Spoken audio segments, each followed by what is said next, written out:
As usual, I start off my morning with a coffee and a chill, and I'm just, looking for updates on the narrative bullshit that's playing out with the royal family, the breaches of oaths, of coronation oaths, and so forth.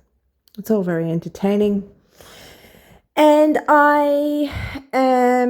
sometimes I get, followers tagging me in conversations or in new controlled opposition narratives, like today with Lady C, and I respond to those.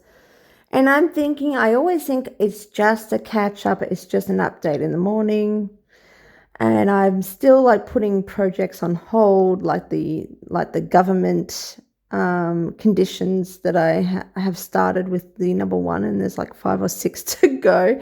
And then I've got the whole Rosicrucianism research that I'm doing of the Holy Roman Empire in the 1400s up into the formation of the creation of Freemasonry and the British and Protestantism and the British Empire from the Holy Roman Empire, and then up to its dissolution in 1806. I've got all those projects on hold because I've got so much to do during my actual day with my own stuff. And and then I find this absolute truth bomb, and it's blown my mind, which is connected to the Rosicrucianism work that I've put on hold, the project I've put on hold to discover more on, because there's a part of it that is really very, very interesting. My whole basis for my research, and even what history tells us, is that by, I think, 1453, just naturally, genuinely, with the fall of Constantinople, that Plato's works were revealed. And Medici, for some reason, Medici, of all people, of all families, of all, of course, attached to the Roman Empire, Medici was the one who responded and said, look, these Plato's works are coming. It's going to, so this is the supposed story, it's going to unleash havoc with Christianity, with Catholicism. And so I'm going to be in control of transcribing all of his works, Kabbalism, all of the dark magic, the occult, Hermeticism. And that actually ties into the faith of ancient Rome, when Rome and the Roman Empire was actually created. They had a different faith. It wasn't Catholicism. Catholicism is a dressed up version of the ancient Roman faith. And then you've got Druidism. You've got all of these kinds of different faiths that tie into Hermeticism and to ancient Roman faith. So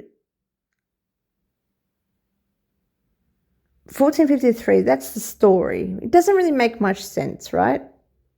Because why would Medici want to control it or mitigate it when then it never was mitigated? It opened up the Renaissance. It created the Renaissance.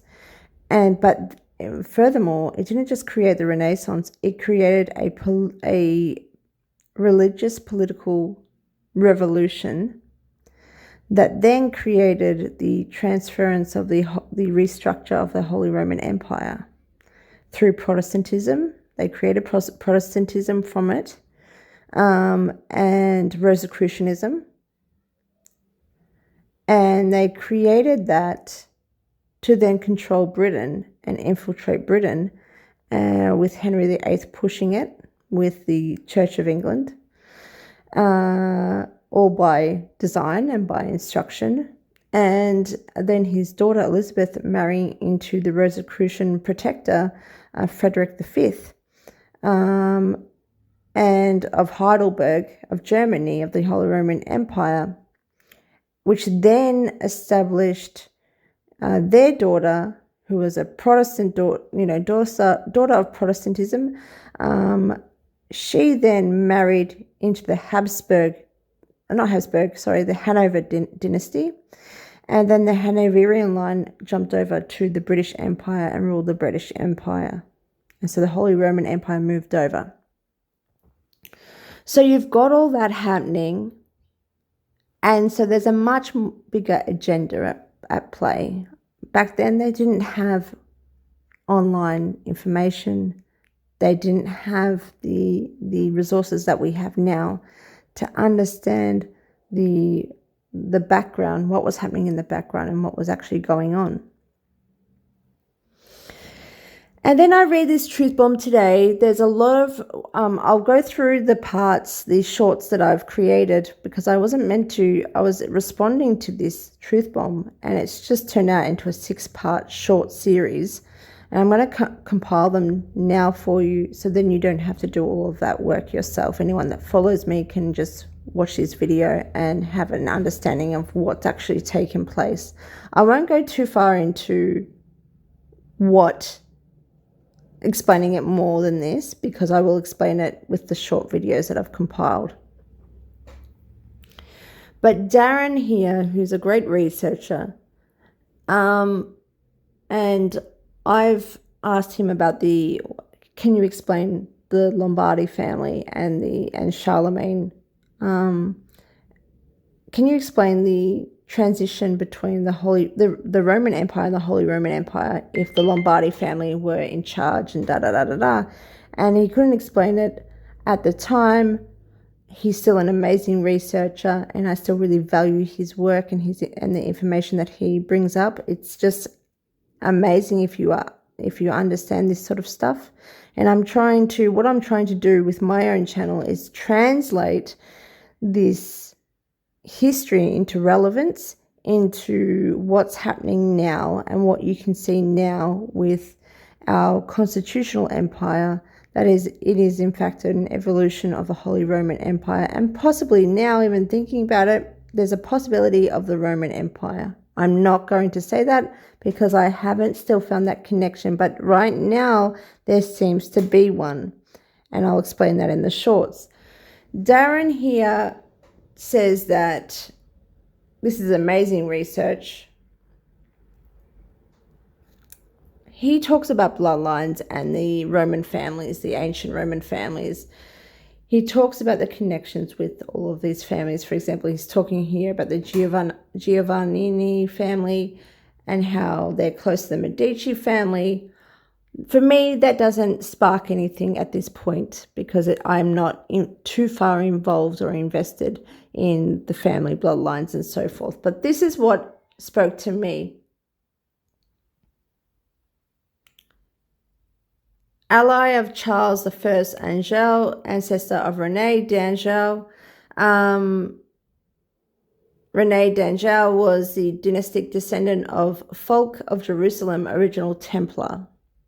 And this then ties into what people say, that Freemasonry, for example, which is Rosicrucianism, which is then Hermeticism and all of this Renaissance transition, that is the new Knights Templar, that is the military order of the new Knights Templar.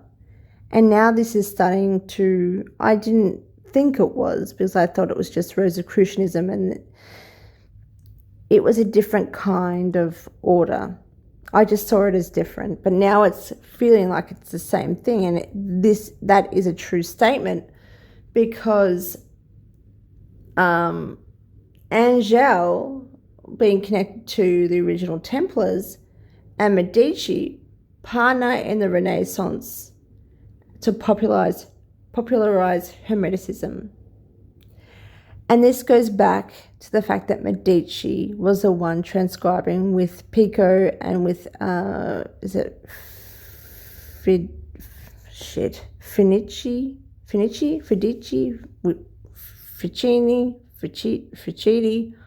one of those, okay, one of the four. Him and his protege Pico were the ones transcribing and translating all of these works, and Medici was the one in full control of transcribing and having all of that information, right? And then that just flowers and blossoms across all of Europe to question Catholicism right at this poignant time. But then even before that, you have the Golden Fleece being created by the Duke of Burgundy. And the Duke of Burgundy had Reuchlin transcribe Kabbalism when Plato's works came out. And that was how Hermeticism and the occult came through, and the questioning and the riots and the revolution that then pushed Martin Luther to protest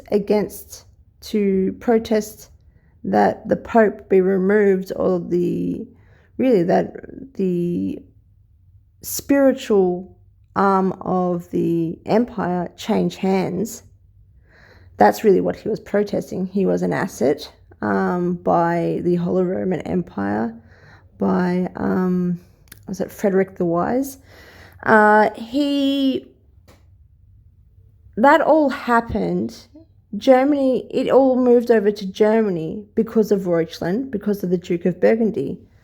But by 1429, so long before 1453, when Constantinople fell and the Plato's works were revealed and then transcribed, long before that, the Duke of Burgundy created the Golden Fleece Club, which was the society that was in charge of the formation of Rosicrucianism, the Golden Rosicrucianism. And in the first publication of Rosicrucianism in the early 1600s, just a year after the marriage of Elizabeth and Frederick V, they talk about a chimistic wedding, and they talk about the Golden Fleece and how basically the royal family who were married, meaning Elizabeth, were not worthy, and then there was a huge assassination. But what happened was they were not worthy of the offering of the Golden Fleece. It's very, very symbolic. There's much to uncover. I have yet to research this area because I'm busy with my own shit. But I just want to get this out there and have this compilation because this has really sparked my curiosity now. Because now it may change my whole perception on the empire and the evolution of the empire, even long before the Holy Roman Empire. It may change it, it may not. I'm not too sure. I'm right now in between, and I have to learn more about these families and about the evolution itself. But I have to figure that out. But it's very, very, very fascinating because what all of this did was it changed the spiritual authority, the dual system of the Vatican and Catholicism, and it changed it to an order of Freemasonry and other clubs of Rosicrucianism, and it changed it from Catholicism and Christianity to the occult. It's very, very, very interesting stuff. So I'm going to give you the compilation of the shorts that I've just done, and I'll leave it with you, and I'll try to do my own stuff and finish everything that I need to do to get back into this research and to find out more. It's very, very, very fascinating. This is the point of our history that changes everything. That could be the glue that ties all empires together. It's very, very interesting stuff. If you're such a nerd like me. So I'll give you the compilation now. Thanks, guys.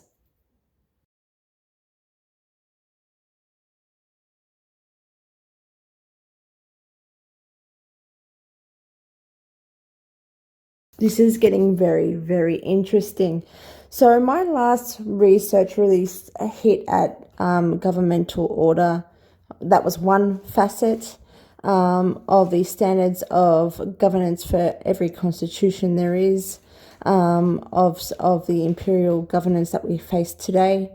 That was one aspect. The other aspect was the spiritual order that changed in around the circa late 1400s, with Plato's work being revealed with the fall of Constantinople, and Hermeticism Rosicrucianism coming through and establishing Freemasonry, which is a military order of the empire, and the Holy Roman Empire moving over to the British Empire with the creation of Protestantism that is connected to Rosicrucianism, that would help prevent or mitigate Catholic power. This is getting very, very interesting. Now, I have said in my last video regarding Rosicrucianism and the history and the evolution of the Holy Roman Empire to the British Empire with Charlemagne, the fall of the Roman Empire. I have thought that the Roman Empire fell and that there was a new creation of the Holy Roman Empire because of the Lombardy family. Now, I have said that I believed that Rome fell and that the Roman Empire is not in power. And I might have to eat my words shortly. I am not too sure. I have to look into this. This talks about just prior to the fall of Constantinople and Plato's works being unleashed. It talks about in 1429 how the Duke of Burgundy created the Golden Fleece Society, which was the preliminary of Rosicrucianism, which is Freemasonry, which is all the clubs, and the military order of the empire, the current military order of the empire. Now, Rosicrucianism is based off Hermeticism, and it's based off the occult and the Golden Fleece. Now, there's some very interesting points to make that don't make much sense regarding the evolution of the Holy Roman Empire as naturally falling and dissolving, and the dissolution of the spiritual sword dual system of the Holy Roman Empire. That is that firstly, Medici was in charge of transcribing all of the works of Plato's works of the occult in the 1450s. 1429, almost 20 to 30 years earlier, we have the Duke of Burgundy, who was also in touch with, through Reuchlin, transcribing these works with Medici's proteges and commissions, was in charge of transcribing Kabbalism. And then you have the Pope. So you would think that, the Pope wouldn't be all for, because this was, the time of witchcraft, the time that people were being killed, executed for following the occult and saying that it was more powerful and more predominant than and the founder of all religions compared to Christianity. You have the Pope, because he was corrupted at the time by the Borgias family, who's another big family in Rome. They were practicing black magic and the occult and Hermeticism. The Pope allowed for all of these works to be transcribed and for this evolution to take place.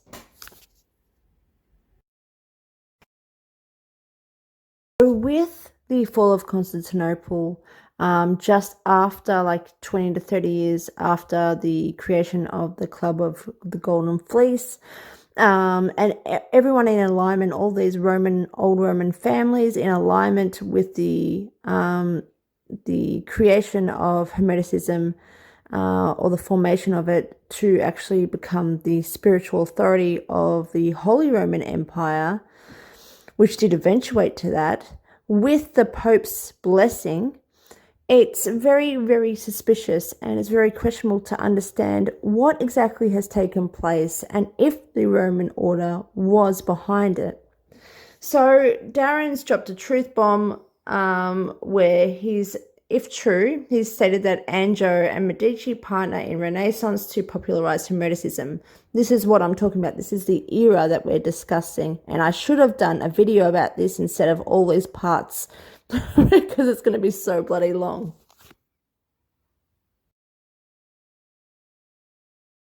We've found the most fascinating part of history because this was the turning point.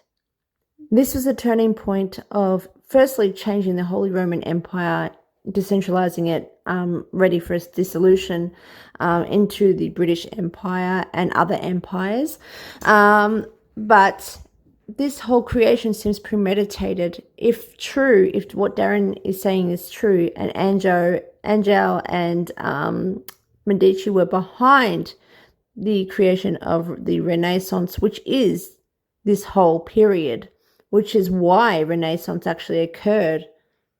It changes the game. It connects the Roman Empire with the Holy Roman Empire and with the British Empire. It will change everything. So I'm very interested to look into this and to hopefully get more information from these amazing researchers and accounts.